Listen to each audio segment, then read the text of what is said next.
करावे साइया मन में लहर उठा, दादू से दरजीव के आप बगल हो जा। जब परमात्मा ने कुछ करना होता दोनों तरफ पहुंच जाते हैं। उधर से उस अहरन वाले के मन में कई दिन से ये आ रही थी कि ये स्थान थोड़ा है, बाहर मेरा प्लाट पड़ा है थोड़ी सी दूरी पर गांव से दूसरी साइड में, और यदि कोई इसको मोल ले ले तो मैं वहां अपना अहरन डाल लूँ। प्रबल इच्छा हो रही इसके। तैमूर लंग ने प्रार्थना कर, सुबह उठकर उसने अपनी माँ से कहा कि माँ आज महात्मा जी दिखाई दिए थे, वो फक्कड़ फकीर दिखाई दिए थे स्वप्न में। उसकी माँ ने कहा बेटा स्वप्न में मुझे भी दिखाई दिए थे, पर उन्होंने क्या कहा ये मुझे स्पष्ट याद नहीं रहा। वो कुछ बोल रहे थे पर मैं भूल गई सब। तैमूर लंग ने कहा माँ मेरे सब याद है, ऐसे ऐसे कहा था। अब माता जी ने कहा ठीक से बेटा देख ले कोशिश करके। अब जो ही शाम के समय उसने जा करके अहरन के मालिक से कहा कि भाई मैं भी गरीब आदमी हूँ, आप मुझे ये अहरन दे दो, कुछ 1 वर्ष के लिए उधार दे दो, मैं फिर पैसे दे दूंगा आपके, मुझे ये मैं भी अपना कोई गुजारा कर दूं छोटा मोटा काम करके। तो कहने लगा भाई मेरा फिर तुम कब पैसे दोगे, कब दोगे इसका? कहने 1 वर्ष में दे दूंगा मैं। तो उसने कहा 1 वर्ष तक, जैसा भी समय रखा 6 महीने 1 वर्ष का, कि नहीं दिया तो फिर देख ले मैं वापस ले लूंगा, अखावेश वापस ले लेना।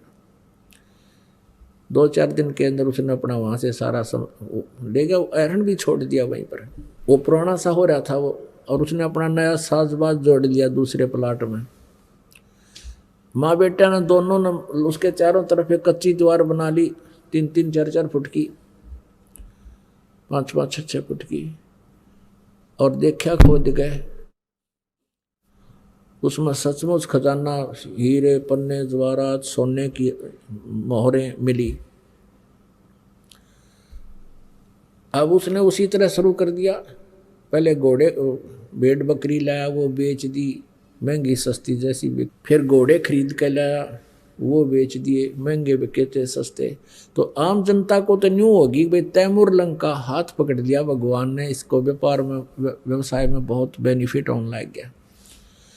अच्छा बढ़िया अपना मकान बना लिया, अहरन को भी पक्का सा कर लिया।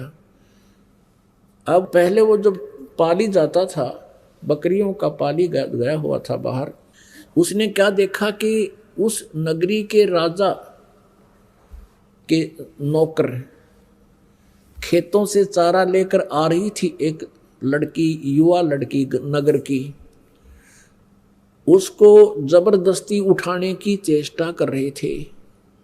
वो राजा बहुत ऐसाई था, बड़ा निकम्मा था, ऐसे बहन बेटियों को उठा ले जाता था, किसी की हिम्मत नहीं पड़ती थी उसका कोई विरोध कर सके। अब उस लड़की ने आवाज लगाई, रे तैमूर लंग मेरी रक्षा करना भाई, मेरी रक्षा करना। अब तैमूर लंग ने देखा भी कौन छेड़ रहा किसी बेटी को। अब ये सूरवीर होते हैं जो, वो नहीं रुक सकते, किसी पर अत्याचार देख नहीं सकते। अब पाली दौड़े तो लठ हो से एक, उसके पास तो लठ था, उठा लिया और भाग लिया ताबड़तोड़। और वो 5-6 जने थे राजा के सैनिक, वो उठा करके उसको घोड़े पर डालने लग रहे थे। उसने जाते उनका मट्टा मट लठ मारे, सारे का कट्टा कट मारे। फिर उन्होंने, वो कई जने थे, वो अकेला था, वो पीट दिया बहुत ज़्यादा, यानी मर्द करके डाल दिया, मार दिया इसको। लड़की को ले गए थे वो। जिसमें वो होश में आया उसको पता चला कि जुल्म हो गया भाई, तो उसके मन में ये आया कि मैं, हे भगवान, हे अल्लाह, मैं राजा बनूं और इस राजा को सबक सिखाऊं। उसके बाद जबरदस्त खटक लग गई थी, चसक लगी अंदर कसक। लेकिन गरीब आदमी तो कुछ भी सोचता रहे कैसे पार पड़े थी। पर जब उसके पास ये धन हो गया, उसका फेरवा अंगड़ाई टूटी, क्या आशीर्वाद परमात्मा का, उसके वही एक टारगेट फिट हो गया कि मैं इस राजा के राज्य को प्राप्त करूँगा। उसने जंगल में, बहुत गहरे जंगल में जाके एक अहरन डाल लिया, अहरन ले गया पाड़ का अपना करता है। और उधर से गांव के नगर के युवा बच्चों से कहा कि भी ऐसे ऐसे देखो, ये राजा जो है बड़ा निकम्मा है, अपने गांव की आसपास के इलाके की बहन बेटियों की इज्जत लूटता है, इसने कूटांगे। सारे हो लिए तैयार, ठीक सब भाई। अब बालक हो है, युवा बालक, यंग ब्लड, उसने उनको समझा दिया भाई इसके लिए तलवार बनावांगे और सेना बनावांगे और सबको 1-1 रुपया महीने का दिया करूंगा तुम्हारे को, अपने रिश्तेदारों को और सबको बुला लो, जवान जवान बच्चों को, और बताओ नहीं किसी को, और कोई पूछा तो कह देना कि हम फौज में भर्ती हो गए। तो उन्होंने ऐसा ही किया, हजारों की संख्या में सेना तैयार कर ली, तलवार बना ली, लोहार था, डाल बना ली, और भी सहयोग कर दिया। कई बच्चों ने लोहार क्या ना, कहने का भाव ये है, घोड़े ले लिए, तलवार ले ली, धन हो गया था उसके पास। सुबह सुबह बकत से राजा का किला घेर लिया जाके और आवाज लगा दी, चारों तरफ घोड़े गूंज रहे हैं। राजा ने कहा अपने मंत्रियों से कि भी किसने आक्रमण कर दिया। अब देखा थोड़ा बहुत सुबह सुबह थोड़ा सा सूर्य उदय होने ही वाला था। मंत्रियों ने कहा जी ना जाने कितनी सेना है, चारों तरफ से हमें घेर लिया है और सेना का कोई अंत नहीं है, कई हजार नजर आ रहे हैं और अब और कोई विकल्प नहीं है, सरेंडर करना पड़ेगा। उसने आवाज लगा दी कि या तो हथियार डाल दे, सरेंडर कर दे, नहीं तेरे को खत्म कर देंगे। राजा ने कहा भाई ठीक, देखा खड़ा होकर सचमुच जहां तक देखो सेना सेना दिखे, परमात्मा ने 1000 के 20,000 दिखाई दिए। उस राजा ने तुरंत सरेंडर कर दिया। अब वो पकड़ दिया राजा, उसकी सारी सेना को काबू कर लिया। लेकिन उस समय उसमें दया थी शेष, परमात्मा का आदेश था, उसका याद थी। उस राजा को उसने मारा नहीं और कहा तू जा, चला जा कि तो और अपना करके रोटी खा ले। वो छोड़ दिया, मारा नहीं, लेकिन उसके शासन राज्य पर कब्जा कर लिया। इसी प्रकार फिर दूसरे राजा को कह दिया, संदेशा भिजवा दिया कि या तो सरेंडर कर ले और न युद्ध के लिए तैयार हो जा। उनको पता लग गया भाई जब ईसा पहले वाला जो राजा था वो बहुत शक्तिशाली था उन औरों की दृष्टि में। जब उसी ने सरेंडर कर लिया तो सभी ने कहा कि हम युद्ध नहीं करते, आप हमारा राज्य प्राप्त कर लो।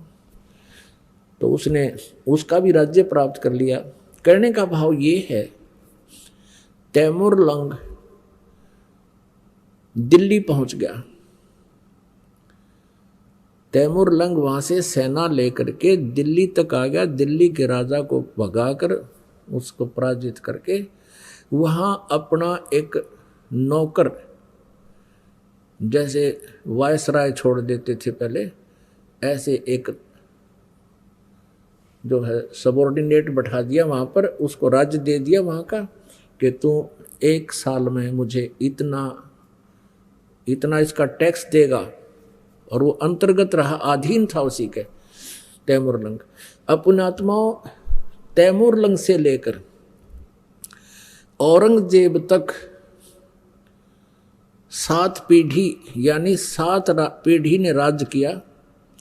औरंगजेब के बाद दिल्ली का जो राज्य था वो छोटे छोटे टुकड़ों में बट गया था। परमात्मा ने एक रोटी खा के तैमूर लंग को 7 पीढ़ी का राज दे दिया। अब यूँ तैमूर लंग बकवादा में पड़ गया, भगवान भूल गया, घनी माया होगी थी। फिर परमात्मा मिले इसको, एक दिन शिकार में गया हुआ था ये, और इसको एक चमत्कार किया इसके साथ और इससे पूछा कि तू 2 कौड़ी का आदमी, राज भूल गया भगवान को। उसके बाद तैमूर लंग परमात्मा से क्षमा याचना की, नए सिरे से उपदेश लिया, फिर अपनी भक्ति अधिकारी बना। और अब कहते हैं जब देखो परमेश्वर कबीर देव जी ने एक रोटी तैमूर लंग को दीनी, ताते 7 बादशाही लीनी। एक रोटी खाकर 7 पीढ़ी का राज दे दिया। और श्री कृष्ण जी ने एक मुट्ठी चावल खाकर केवल एक मकान बनाया था सुदामा जी का। अपनात्माओं गीता जी अध्याय नंबर 2 के श्लोक नंबर 46 में कहा कि अर्जुन, जिस समय तुझे पूर्ण परमात्मा समर्थ भगवान की जानकारी हो जाएगी, उससे परिचित हो जाएगा, उस समय तेरी आस्था इस प्रकार रह जाएगी जैसे बहुत बड़े जलाशय की प्राप्ति के उपरांत छोटे जलाशय में जैसी श्रद्धा प्राणी की रह जाती है। जैसे एक छोटा सा जलाशय तालाब होता है, एक छोटा सा जोहड़ होता है जिसमें वर्षा हो जाती है तो वो भर जाता है, और उस पर पहले सभी व्यक्ति, सभी मनुष्य, पशु पक्षी इन जलाशयों पर आश्रित रहते थे, उसी से अपना गुजारा करते थे, उसी से पीते थे, उसी से ले जाकर नहाते स्नान करते थे, उसी से अपना कोई पेड़ पौधे की सिंचाई करके उनको फलों के योग बनाते थे। और कहते हैं उन व्यक्तियों को जो उस छोटे तालाब पर, जलाशय पर आश्रित हैं, यदि उसमें एक वर्ष वर्षा ना हो तो वो सूख जाए और उसके आश्रित भी पीड़ित हों, उसके आश्रित भी मृत्यु को प्राप्त हो जाएं, प्यास से मर जाएं। और उन व्यक्तियों को कोई बहुत बड़ा जलाशय यानी बहुत बड़ी झील जिसमें 10 वर्ष वर्षा ना हो तो भी जल समाप्त ना हो, और उनको वो झील मिल जाए, उसका पता लग जाए जलाशय का, फिर उन व्यक्तियों की श्रद्धा जैसी उन छोटे तालाबों में रह जाएगी। अब अंडरस्टूड है पुण्यात्मा, जिस व्यक्ति ने वो जलाशय मिल गया उस समय में, तो तुरंत वहां से अपना ठाक गुदड़ और वहां पहुंच जाएंगे झील के किनारे पर। कोई ना रहा उस जोड़ के ऊपर एक वर्ष वर्षा ना हो तो भी सूख कर आश्रित भी मरे। कहने का भाव ये है कि उन तालाबों का जल बुरा नहीं था, वो छोटे जलाशय बुरे नहीं थे, लेकिन पर्याप्त नहीं थे। इसी प्रकार ये ब्रह्मा विष्णु महेश, रजगुण ब्रह्मा, सतगुण विष्णु, तमगुण शिव जी और इनके पिता ये ब्रह्म, इनको हम बुरा नहीं कह सकते कि इनमें कोई शक्ति नहीं, लेकिन इनकी क्षमता से हम परिचित हो गए, इनके सामर्थ्य से हम परिचित हो गए कि ये हमें कितना सुख दे सकते हैं। ये हमारे कर्म में परिवर्तन नहीं कर सकते, हमारे भाग्य में जो भी दुख है तो दुख ही देंगे, ये अपनी तरफ से कोई परिवर्तन नहीं कर सकते, इनकी इतनी सामर्थ्य नहीं है, ये प्रारब्ध में परिवर्तन नहीं कर सकते। और समर्थ परमात्मा, पूर्ण परमात्मा कबीर देव जी कहते मासा घटे न तेल बधे, विद ना लिखे जो लेख, साचा सतगुरु मेट कर ऊपर मारे मेखो। समर्थ का शरणाग हो रंग होरी हो, कभू न हो ए काज राम रंग होरी हो। बोलो सतगुरुदेव। परम पिता परमात्मा पूर्ण ब्रह्म, सारी सृष्टि के रचनहार कुल मालिक कबीर देव जी, कबीर साहिब जी, ये हम सब आत्माओं के जनक हैं, ये हम सभी के हितैषी हैं। हम सभी आत्माएं पहले परमात्मा के पास सतलोक में रहा करते थे। हम अपनी गलती के कारण यहाँ इस काल के लोक में आ गए। यहाँ आने के बाद हम इसी व्यवस्था में रंगे गए हैं। हमारी बुद्धि यहीं तक सीमित हो गई है। जन्म और मृत्यु तो होता ही है, संतान और उत्पत्ति हमारा परम कर्तव्य है, इनका पालन पोषण करना। और फिर हमारी बेशक मृत्यु हो जावे, कोई दिक्कत नहीं। परमेश्वर कबीर जी पूर्ण ब्रह्म, सारी सृष्टि के रचनहार, ये हमें आकर के ज्ञान कराते हैं कि तुम गलत स्थान पर रह रहे हो। कहते हैं आगे गए न बावड़े, रहते भी सब जा, और बिन साहेब की बंदगी कहीं ठोर ठिकाना ना। कि पहले जो मृत्यु को प्राप्त हो चुके वो चले गए, और बाकी जो शेष है उनको भी एक दिन चला जाना है। बिन साहेब की बंदगी, साहेब माने परमेश्वर, सत्य पुरुष, पूर्ण ब्रह्म, कंप्लीट गॉड, पूर्ण परमात्मा की भक्ति बिना कहीं ठोर ठिकाना ना, यानी कहीं पर भी आप जी स्थिर नहीं हो, स्थायी नहीं रह सकते। आज आप अपने परिवार में कितनी अच्छी तरह सेट हो, प्रत्येक प्राणी बहुत अच्छी तरह अपने घर में, परिवार में और समाज के अंदर बहुत खुशी के साथ रह रहा है। और ये पता होते हुए कि हम कभी भी मृत्यु को प्राप्त हो सकते हैं, फिर भी नो प्रॉब्लम, नो टेंशन। या कोई बात हुई? ये एक विशेष विचारणीय विषय है ये जो हम भूल रहे हैं। यहां हम स्थिर हुए बैठे हैं, हम ये मानकर बैठे हैं कि 80-90 वर्ष तो हम सेट हैं। बताइए क्या थ्योरी हुई हमारी, या क्या सोच हुई? 80-90 वर्ष तो हम सेट हैं, फिर कहाँ हो गए, फिर कहाँ जाएंगे? तो परमात्मा कहते हैं चलने से पहले सोच रे भाई, तुम कहाँ करोगे विश्राम। कोई भी प्राणी घर छोड़ने से पहले किसी दूर देश में जाता है तो पहले ही वो आइडिया लगा लेता है कि किसी धर्मशाला में रुकूंगा, या कोई रिश्तेदार या मित्र प्यारे का कोई एड्रेस, उसका पता नोट करता है, वहां रात काटूंगा। परमात्मा कहते तुम संसार छोड़कर जाते हो, कभी चिंता ही नहीं करते कि आगे हमारा कहाँ विश्राम होगा। इससे बड़ी नालायकी और क्या होगी, इससे बड़ी भूल आपकी क्या होगी। तो पुण्यात्माओं, सत्संग में ये ज्ञान होता है, आत्मज्ञान होता है और परमात्म ज्ञान होता है। अभी तक हमें केवल अज्ञान सुनाया गया था ऋषि मंडलेश्वरों के द्वारा। ये अध्यात्म ज्ञान से परिचित नहीं थे, ये तत्व ज्ञानहीन अर्थात ज्ञान नेत्रहीन अंधे थे।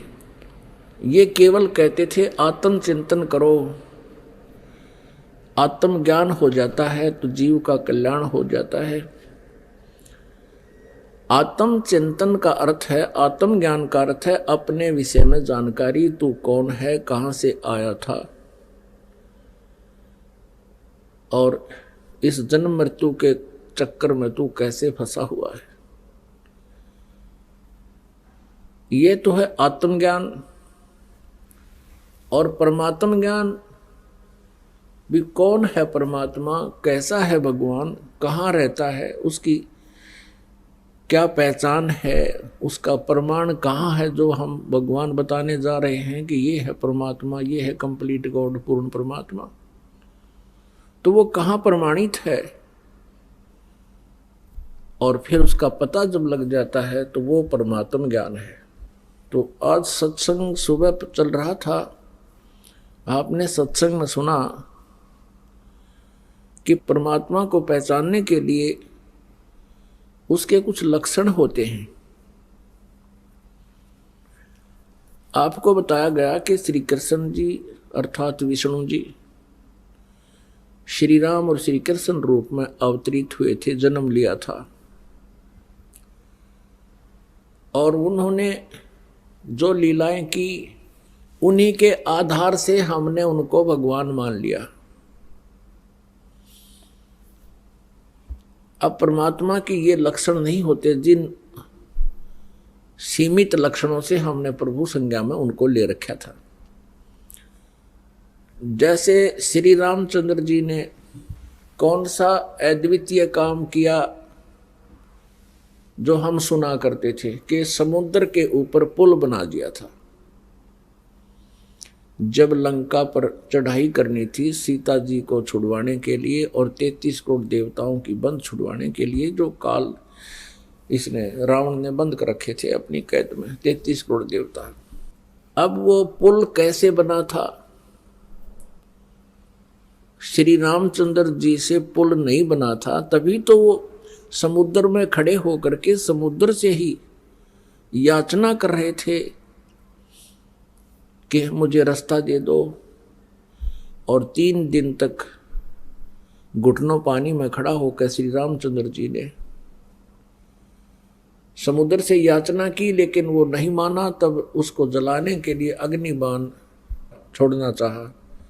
तब समुद्र विपर रूप धारण करके बाहर आया और कहा श्री रामचंद्र जी से कि आप मुझे मत जलाओ, इसमें बहुत बड़ा संसार बसा हुआ है। आपकी जो समस्या है उसका समाधान नल और नील के पास है। नल नील नाम के 2 सेवादार सैनिक थे उसमें, श्री राम की सेना में। अब वो नल और नील के पास बताया कि उनके हाथों से पत्थर भी तैर जाते हैं, डूबते नहीं। अब यहां थोड़ा सा संक्षिप्त विवरण देना पड़ेगा कि नल और नील को ये शक्ति कहां से प्राप्त हुई थी। नल और नील ये दोनों आपस में मुसेरे भाई थे, यानी मौसी के बेटे थे। इनकी माताएं बहन थी। इन दोनों के ऊपर एक बहुत बड़ा भयंकर कष्ट था, 3 ताप का। सभी ऋषि महर्षियों से इन्होंने याचनाएं की थी और देसी वैद्य जितने भी वैद्य थे आयुर्वेदिक, उनसे भी उन्होंने ट्रीटमेंट कराया, कोई राहत नहीं मिली। फिर ऋषि महर्षियों और झाड़ फूक करने वालों से सब जगह उन्होंने अपना इलाज करवाया, कोई राहत नहीं मिली। अब ऋषि महर्षियों ने, संतों ने ये बता दिया कि तुम्हारे ये प्रारब्ध में लिखा हुआ, तुम्हारे भाग्य में लिखा हुआ है, इसको कोई नहीं मिटा सकता। नल और नील तुम्हें आजीवन भोगना पड़ेगा। वो महादुखी थे। जिस व्यक्ति को ये पता लग जाए कि तेरा रोग लाइलाज है, असाध्य हो चुका है, तो उसकी स्थिति वो स्वयं ही जान सकता है। फिर भी आत्मा के अंदर एक विशेष कसक होती है, उसको परमात्मा का दिया हुआ एक विशेष ज्ञान होता है उसको, आत्मा को, कि परमात्मा हमारे सब दुखों को दूर कर सकता है। इसलिए इसको इतना जवाब मिलने के बाद भी ये प्रयत्नशील रहती है।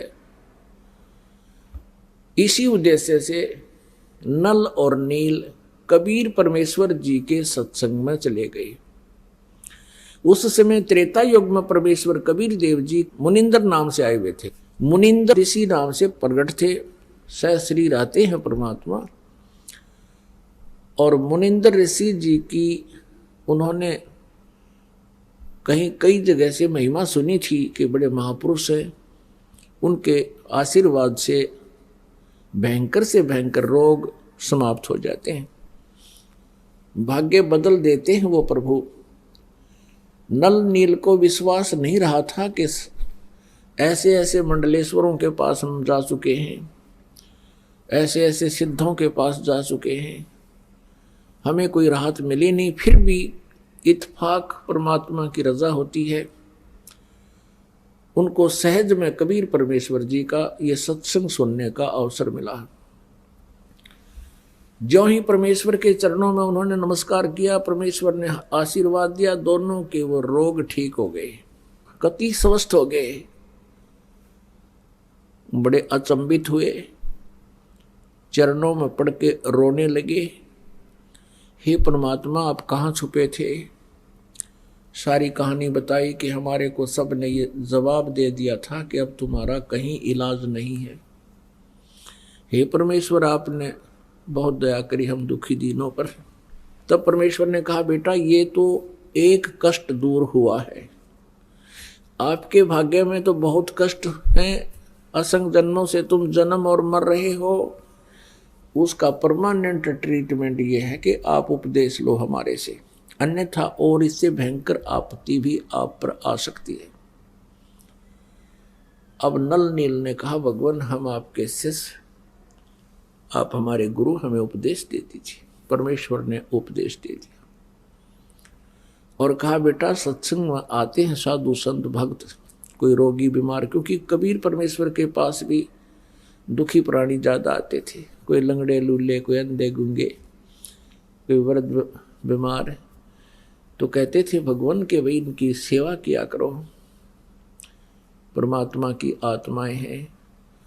तो नल और नील वृद्धों के, बीमारों के बर्तन कपड़े साफ करने के लिए सत्संग के दौरान, सत्संग के दिनों में जब वो वहाँ आकर भंडारा होता था वहीं रुकते थे, दरिया के किनारे सत्संग हुआ करते थे। तो वो क्या करते थे, उनके बर्तन कपड़े ले जाते। पहले साबुन वगैरह होते नहीं थे, पहले कपड़े को बहुत देर तक जल में गीला करना पड़ता था और बर्तनों को भी ऐसे ही पहले पानी में भिगो दिया करते थे। तो दरिया के किनारे उन कपड़ों को वो दोनों कुछ पत्थर के नीचे दाब देते थे और जल में भिगो देते थे। ऐसे ही बर्तनों को पानी में डबो करके रख देते थे। वो सत्संग में सुने हुए चर्चाओं पर विचार करते थे, परमात्मा के द्वारा दिए गए वचनों पर विचार करते थे और फिर अपनी सतिथि पर भी वो प्रतिदिन जो है चिंतन करते थे। हमारी क्या बुरा हाल था, हमारा कोई जीवन नहीं था, नल नील आपस में बतलाते थे। परमात्मा आए हैं, जनता पता नहीं कब समझेगी, कहते हैं कोई मानता नहीं है। इस तरह की चर्चा वो किया करते थे। इतने में क्या होता कि कुछ तो कपड़े बह जाते पानी में जो वहां भिगो रखे थे, कोई बर्तन बह जाता था, उनको पता नहीं चलता।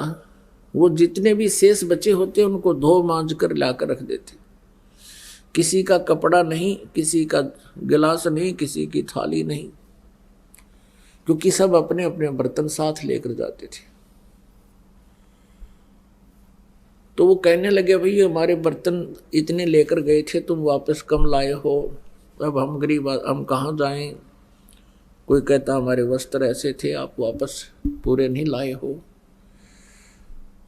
अब वो ये कहते कि हम तो जितने ले गए थे उतने ही लाए हैं। नल नील ये कहते थे कि जितने हम लेकर गए थे तो सभी ले आए, वहां कोई नहीं रहा है।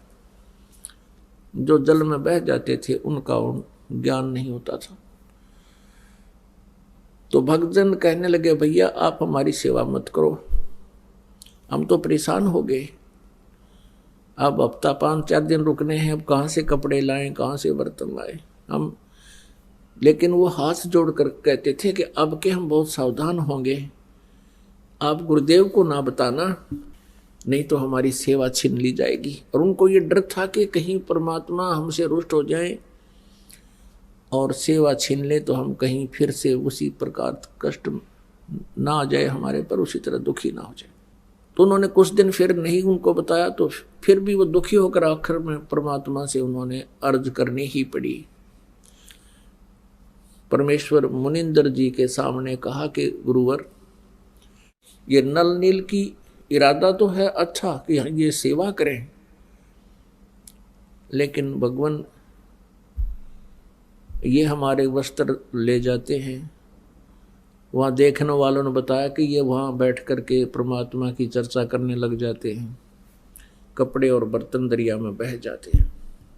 हमारी इतनी अर्ज है, इनसे प्रार्थना, इनसे आदेश दे दो, ये हमारे वस्त्र और कपड़े ना ले जाओ, हम अपने आप कर लेंगे जैसा हमसे बनेगा।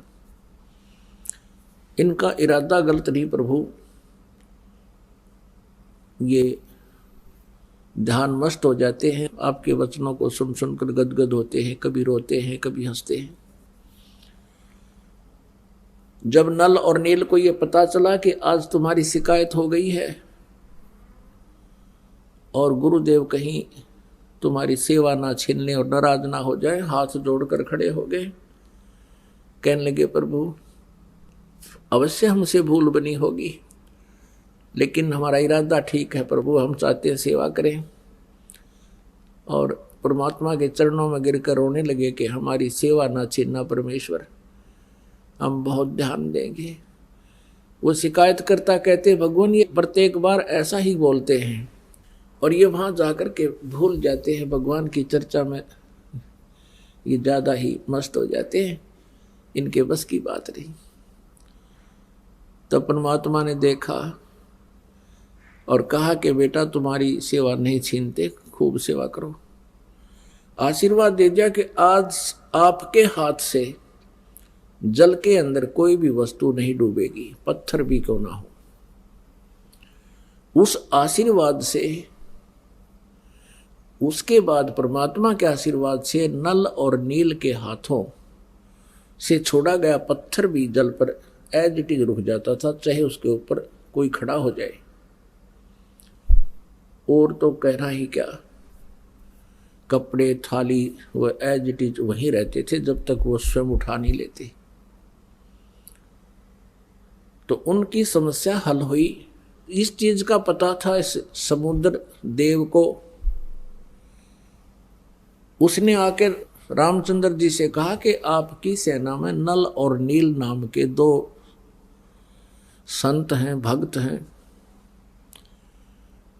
और उनके हाथों में ऐसी शक्ति है कि उनके द्वारा छोड़ा गया पत्थर मेरे ऊपर एज इट इज रुक जाएगा।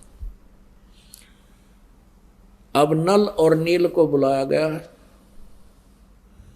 अपने आत्माओं, ये जीव मार खाता है भक्ति के इस मार्ग में। काम, क्रोध, मोह, लोभ, अहंकार ये विष का काम करते हैं। उसमें नल और नील की जो महिमा होनी थी उसको देखकर नल और नील बड़े प्रसन्न हो गए, फूले नहीं समाये कि हमारे को भगवान श्री रामचंद्र जी ने पुकारा है। और कहा रामचंद्र जी ने कि भी क्या तुम्हारे हाथों से पत्थर तैर जाते हैं? दोनों ने कहा हाँ जी। कहा भी ठीक है, हमें एक एक्सपेरिमेंट करके दिखाओ, ट्राई करो। उन्होंने उठाया, पत्थर जल पे रखा, वो डूब गया। नल ने रखा वो भी डूब गया, नील ने रखा वो भी डूब गया। अब समुद्र की तरफ श्री रामचंद्र जी ने देखा, शायद वो कहना चाह रहे हो कि समुद्र तो झूठ बोल रहा है, इनके हाथों में कोई शक्ति नहीं। अब समुद्र ने कहा कि भगवान इनके हाथों में शक्ति थी, लेकिन आज इन्होंने अवश्य कोई त्रुटि की है। तब समुद्र ने कहा कि नल नील, आज तुमने क्या गलती कर दी?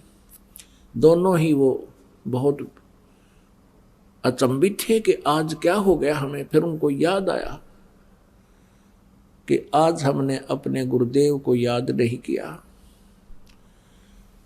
अब यहां मार खाता ये प्राणी, उन्होंने ये सोच लिया कि यदि हम अपने गुरुदेव से अर्ज करेंगे तो रामचंद्र जी और ये सेनानियों सोचेंगी इनके पास शक्ति नहीं, ये कहीं और से मांग कर लाए। इस अभिमानवश उन्होंने अपने मालिक को याद नहीं किया, परमेश्वर को, और अपनी प्रभुता दिखानी चाहिए। वो उनके हाथों से वो पावर गई। अब समस्या ज्यों की तो तब नल और नील ने परमात्मा को याद किया, मुनिंदर जी को याद किया। गुरुदेव अक्षमा करो, हमसे कोई भूल बनी है, अक्षमा करो, हमसे कोई भूल बनी है। और श्री रामचंद्र जी पर तो दुख का पहाड़ टूटा हुआ था, उसने भी अर्ज की परम पिता से, परमेश्वर से। हम सभी आत्माएं उसी परमेश्वर की हैं। और पुण्यात्माओं कहते हैं, जहां जन की महिमा सुनो तहां मैं गवन करंत, तो मुझे पुकारते हैं। पिछले संस्कारी कोई हंस होते हैं, उनके लिए भी कहते हैं, मैं तुरंत वहां पहुंच जाता हूं। मुनिंद्र रूप में परमेश्वर कबीर जी सामने आते हुए नजर आए। नल और नील का ध्यान उधर गया जिधर परमात्मा आ रहे थे, दृष्टि गई उधर, देखा कि गुरुदेव आगे, गुरुदेव आगे, वो आगे महाराज, वो आगे महाराज। सभी ने देखा एकटक सामने एक महापुरुष ऋषि आ रहे हैं। नल और नील ने दंडवत प्रणाम किया। श्री रामचंद्र जी ने भी चरण लिए। श्री रामचंद्र जी ने कहा कि भगवान, आज आपके शिष्यों से ये पत्थर नहीं तैरे, जल के ऊपर पत्थर नहीं तैरे। परमेश्वर ने कहा कि आज के बाद इनके हाथों से ये तैरेंगे भी नहीं, क्योंकि इनके अंदर अभिमान आ गया। ये भूल गए भगवान को, ये स्वयंभू बनना चाहते थे। आज के बाद इनके हाथों में कोई पावर नहीं रहेगी। अब परमात्मा याद दिलाते हैं कि जैसे माता गर्भ को राखे यतन बनाए, ठेस लगे तो क्षीण होवे तेरी ऐसे भक्ति नसाए। जैसे माता, गर्भवती माता, पेट में बालक होता है, वो बहुत चिंतित रहती है। रात्रि के समय करवट लेते समय भी वो उधड़क जाती है कि कहीं मेरे बच्चे पर जोर तो नहीं आ गया, मेरा गर्भ नष्ट तो नहीं हो जाएगा। चलती है तब भी ऊंचे नीचे पर पैर रखकर बहुत ध्यान से चलती है, कहीं मेरा बच्चा, मेरा गर्भ ना खराब हो जाए। तो ऐसी सावधानी करने से माता अपने गर्भ को प्रफुल्लित करके एक लाल प्राप्त कर लेती है, बेटी या बेटा। तो यहां परमात्मा कहते हैं जैसे माता गर्भ को राखे यतन बनाए और ठेस लगे तो छिन्न होवे तेरी ऐसे भक्ति जावे। तो इस प्रकार आप जी ने अपनी भक्ति को बचा के रखना है।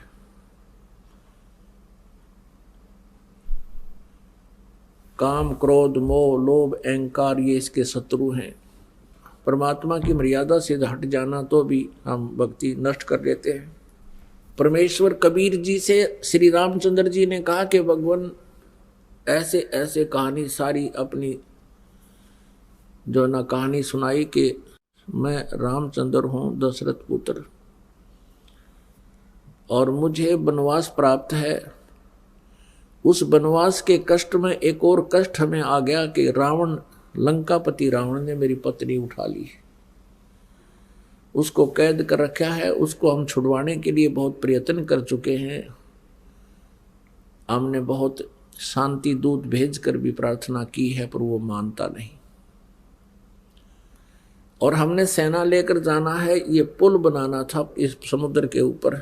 प्रभु आप अपने शिष्यों को शक्ति दे सकते हो, मुझ पर भी कृपा करो, मेरा ये कार्य सिद्ध हो। तब परमेश्वर कबीर जी ने कहा कि मैं अभी इस पहाड़ के चारों तरफ, मुझे पता था तेरी आपत्ति का, इस पहाड़ के चारों तरफ अपनी सोटी से, एक पहाड़ था वहां से कम 4-5 किलोमीटर की दूरी पर, इस पहाड़ के चारों तरफ मैंने रेखा खींच दी है अपनी सोटी से, डंडे तक। इसके बीच बीच के पत्थर मैंने हल्के कर दिए हैं, फ्लोटिंग बना दिए, इनको आशीर्वाद दे दिए। और इस पहाड़ से जितना तुम बना सकते हो पुल बना लो। एक्सपेरिमेंट के लिए हनुमान जी को भेजा, हुआ लाया, वहां से पहाड़ पत्थर उठा के उसको पटक दिया, वहां पर वो कई टुकड़े हो गया। उनको उठा करके फिर नल और नील में एक और कारीगरी थी, एक विशेषता थी, वो शिल्पकार भी थे। नल और नील ने उनको छोल कूट पीट के एक दूसरे में फंसाया था और वहां रखे गए, तब वो पत्थर तैरे थे, तब वो पुल बना था। अब हम सुना करते थे, जैसे हनुमान जी क्या करते थे, हनुमान जी पत्थर वहां से, क्योंकि 4-5 किलोमीटर से उठा के लाना था और पुल के ऊपर भी आगे चल चल के डालना था, लंबाई बहुत बढ़ती चली गई थी। हनुमान जी क्या करते थे, पत्थर पर राम लिख लेते थे, राम,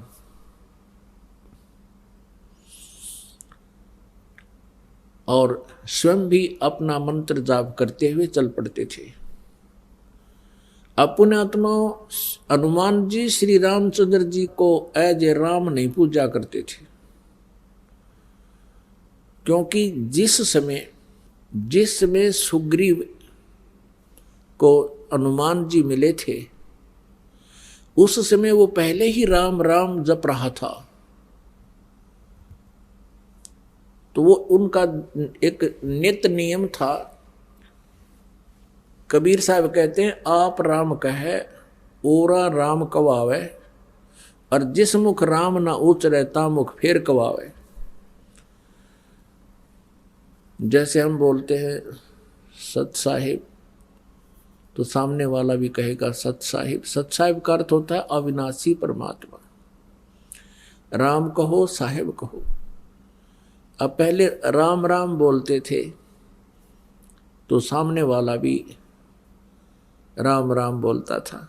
जैसे कोई कहता था चाचा राम राम, तो वो 2-3-4 बार बोल जाता राम राम राम राम राम राम भाई राम राम। तो ऐसे इस उद्देश्य से हनुमान जी लिख लेते थे राम, और जो भी वो मंत्र जाप करते थे सामने वाला भी कोई पढ़ता वो भी समझ जाता कि राम शब्द लिखा है, राम का अर्थ है राम राम। यानी अपने मंत्र को जाप करते रहो, भगवान को याद रखो, वो लिखने का उद्देश्य ये था। और कोई यूं कहे कि हनुमान ने श्री राम नाम लिख दिया इसलिए पत्थर तिर गए, हनुमान जी वही थे, श्री राम वही थे। अब पहले हम क्या सुना करते थे कि श्री रामचंद्र जी ने पुल बना दिया समुद्र पर। कभी हम सुनते थे कि नल नील ने पुल बना दिया। नल नील को एक ऐसी शक्ति थी, उनके हाथों से पत्थर तैर जाया करते। फिर हनुमान जी ने राम नाम लिख दिया इसलिए पत्थर तैर गए। कोई सिर पैर नहीं था इन बातों का, ये लोक वेद था। यदि नल नील के हाथों में पावर थी और उसने तैर गए थे तो हनुमान जी ने राम नाम लिखने की क्या जरूरत पड़गी। फिर श्री रामचंद्र जी का क्या सहयोग रहा उसमें, पुल के बनाने में कौन सा आशीर्वाद रह गया उनका, जब वो तो आप याचना कर रहे थे समुद्र से। तो पुण्यात्मा कहते हैं जगत का पेखना पेख्या धनी का नाम ना लेखा। जगत का पेखना पेख्या धनी का नाम ना लेखा। कि धनी माने उस समर्थ भगवान का तो किते जिक्र भी नहीं। जगत का पेखना पेख्या के उसने न्यू कर दिया। हनुमान ने राम नाम लिख दिया, पत्थर तिर गए। नल नील के हाथ में शक्ति थी, पत्थर तिर गए। रामचंद्र जी ने पत्थर चरा दिए। कहते हैं जगत का पेखना पेख्या, एक दूसरे को तुम करे उसने ऐसे कर दिया। जिसने ये किया उसका जिक्र भी नहीं। धनी का कि नाम ना लेखा। अब परमात्मा कबीर जी बताते थे, समझाया करते, काटे बंधन विपत में कठिन कियो संग्राम, चिन्नो रे नर प्राणिया ये गरुड़ बड़ो के राम। हम क्या सुना करते थे, कहते नागफास एक जो है यंत्र छोड़ दिया, नागफास। क्योंकि सिद्धि से लड़ाइयाँ हुआ करती थी पहले, सिद्धि से तीर चलते थे। वो नागफास एक ऐसा यंत्र था, उसमें से कहते हैं और कई हजार लाखों करोड़ों नाग उत्पन्न हो गए, सांप। और उन सर्पों ने रामचंद्र जी, लक्ष्मण, हनुमान, अंगद समेत पूरी सेना को जकड़ दिया, जैसे ईंख बांध दिया करें। नो हाथ और चारों तरफ सांप लिपट गए, उनका कत्ती नीचे लेकर ऊपर तक ऐसे फड़ कर गया। हाथ नो के नो रह गए सबके, यानी पूड़ी सी बांध के खड़ी कर दी। अब कहते हैं उस समय गरुड़ को याद किया श्री रामचंद्र जी ने, गरुड़ पक्षी को, और गरुड़ पक्षी ने आकर फिर वह सांप काटे, वह सर्प काट दिए सारे। तब भगवान श्री राम बंधन मुक्त हुए। अब परमात्मा कबीर जी कहते हैं, अरे तुम्हारे हृदय माथे की कहाँ गई, विवेकहीन हो गए तुम। काटे बंधन विपत में कठिन कियो संग्राम, और चिन्नो रे नर प्राणिया ये गरुड़ बड़ो के राम। ये तुम्हारे राम को भी जिसने बंधन मुक्त किया, जिसकी बंध छुड़वाई, तो गरुड़ बड़ा हुआ कि तुम्हारा यू राम बड़ा हुआ।